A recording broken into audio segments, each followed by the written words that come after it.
Hey, what's going on, everyone? Welcome back to the channel. In today's video, we're gonna be talking about what you need before you even start doing any lead gen campaign. So this is gonna be kind of a little bit of a different video where we're gonna be kind of walking through and explaining the three things that we like to focus on when it comes down to doing lead gen. And then this is kind of almost a continuation from the last video where we're going to be explaining a little bit more in depth of what's going on, because I know I've been getting a lot of inquiries of, when it comes down to ICPs and, what, people mean by offers and that sort of thing. So this video is going to be more about that and just kind of working together. So number one is understanding your ICP, right? So what an ICP is equals your ideal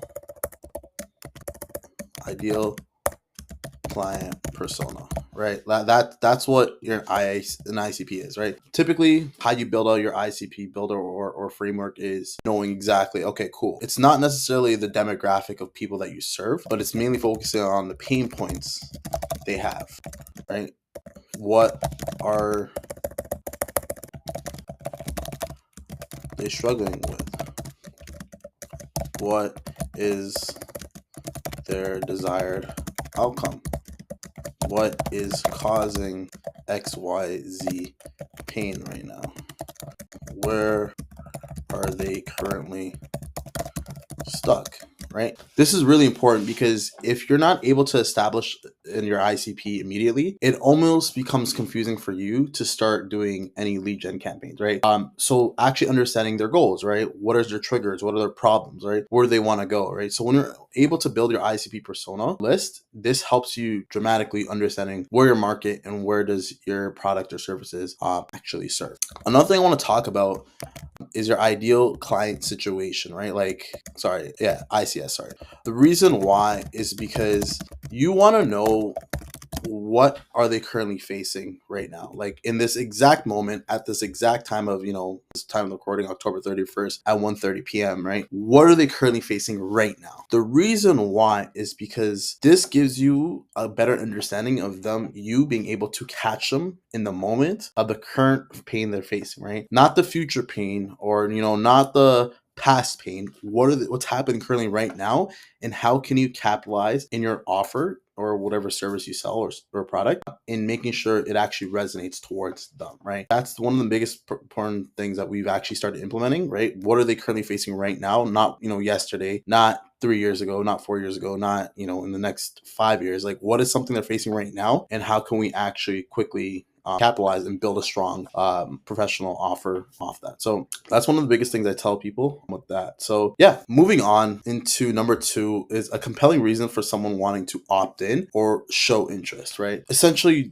one of the things I like to say is over here, do you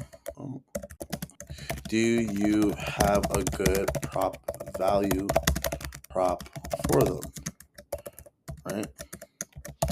What makes you guys unique or different, right? Those are the biggest things why people would want to opt in or show interest, right? Is because, do you have a good value prop for them, right? What do they get in return for them actually opting in or exchanging for their information, right? For example, I know a lot of people love to do lead magnets, right? Lead magnets are effective, right? So if you are doing a lead magnet, let's say you are, giving away a spreadsheet or, a PDF file, right? Those are basic lead magnets, right? So people would want to opt in into actually showing interest. However, in return of that for the information, they want to know, okay, cool. If I actually opt in and actually give you my info, what do I get in return, right? So making sure whatever value prop you have in your offer actually makes sense and is actually tangible for them. Another thing we like to focus on is what makes your offer unique, right? For example, if you say, hey, we do SEO, like, everybody does SEO, right? Knowing how to frame your offer and actually position it is so important, right? For example, we help SaaS companies increase their website's presence and, gain 10% traction with using our unique mechanism product service, right? Like, something like that helps deeply, rather than just saying, hey, we do SEO, because everyone does SEO, or anyone can just get somebody to do it quickly for them. Or, I know SEO is a little bit different because it does take time. It takes about a year and like 12 months to 18 months. But you get the point, right? Whatever service you're doing, right? Like, just don't say you do, automations, because automations anyone can do, right? Like, what makes your offer so unique, and what do they get out of that return, right? Highly recommend looking into Alex Hormozi's book. A lot of people don't know. about building an offer, right?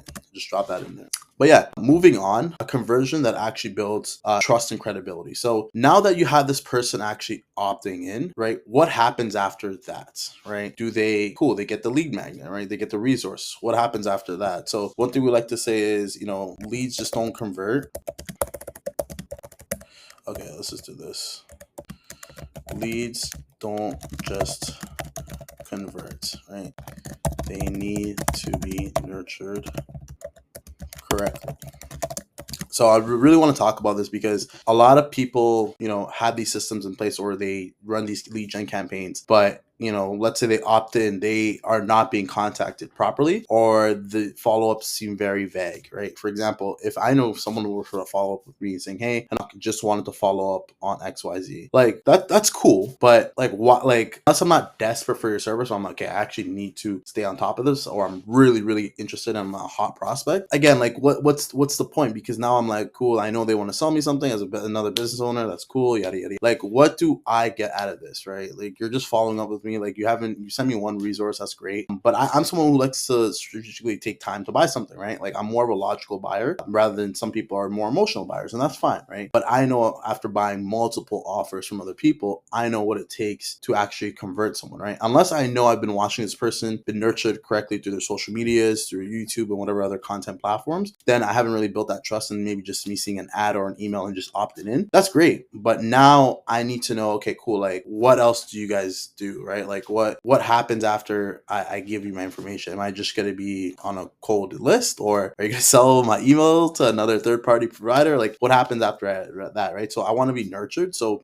that's one of the biggest things. So I'm able to actually build trust and credibility with the person's funnel / opt-in system that they created. So that is something that's really important. We're understanding, okay, cool, once your lead opts in, what is your conversion mechanism on the back end? So yeah, those are those 3 points that happens typically that you need to do before even starting lead gen, right? Number one, understanding your offer and your persona, right? Number two is actually giving them a reason to opt in, making sure it's actually a good value prop and a good offer. And then number three, all right, let's just, whatever, you guys get it. Number three is a conversion mechanism that actually builds trust and credibility, right? So actually nurturing them in different ways. And to kind of continue on this, there's different ways to nurture, right? There's obviously SMS, there's obviously email, there's obviously content, there's as well as calling them, right? Like, I really do like to call prospects and actually speak with them one-on-one and really catch them in the moment, especially if they are opting in and giving your phone number. Like, why not call them, right? As much as, we like to automate everything, sometimes just hopping on the phone goes a long way. So those are the 3 things you need to do before getting started with lead gen, making sure those things are really just tightened up and concise, because otherwise you're just going to have a leaky funnel. And then from there on, you're not going to be able to close as many deals as you want. So focus on those 3 things. And then if you do guys have any questions, feel free to reach out to me on socials, or my email should be down below or something. But yeah, that being said, guys, appreciate you guys watching this video, and have yourself a wonderful day.